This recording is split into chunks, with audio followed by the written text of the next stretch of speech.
Greetings and welcome to our series of weekly devotionals. This week we're continuing our look at a passage in the book of Deuteronomy, chapter 30, verses 15 through 20. I recently attended the Pride Fest in Allentown, celebrating LGBTQ life and issues in the Lehigh Valley.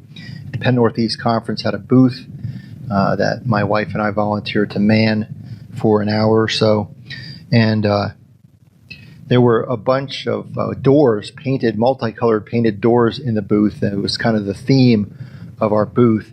And they said, God's doors are always open. But as a bystander pointed out, there was no apostrophe on God. And so this bystander said to me, "What gods are you talking about?" And I said, "No, it's God apostrophe S as in one God, the God of Jesus Christ."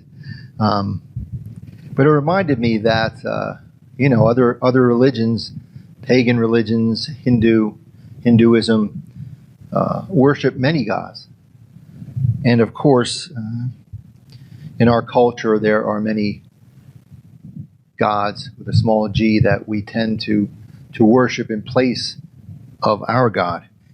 And the writer of Deuteronomy, earlier in the book of Deuteronomy, alludes to this as Moses says to the people of Israel, warns them against worshiping the sun, the moon, the stars, and other pagan rituals and means of worship. The writer warns those people that they can be led astray, and also warns the people in this passage as well. If your heart turns away and you do not hear, but are led astray to bow down to other gods and serve them, I declare to you today that you shall not live long in the land that you are entering to possess. Worshiping other gods. Recently in a children's message, I asked the kids what if they could pick the best day ever that they could imagine, what would that day entail? And one of the kids said, sitting on my phone all day long. And that's one of the gods that we worship. Screens, social media feeds, video games, Instagram, Amazon, the one-click shopping, the gods of convenience and consumerism.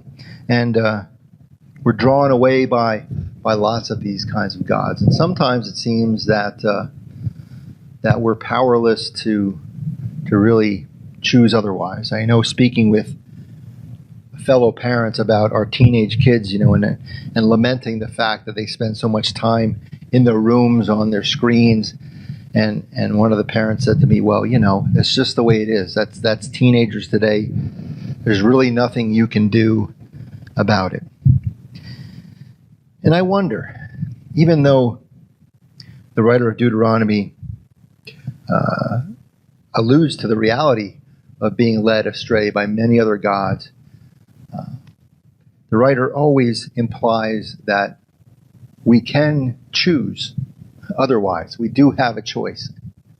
And so thinking about all of those various gods that we spend so much time worshiping, the gods of consumerism and convenience and social media feeds and all that stuff, what do you think? Are there things that we truly are powerless to change? Or do we have a choice? Amen.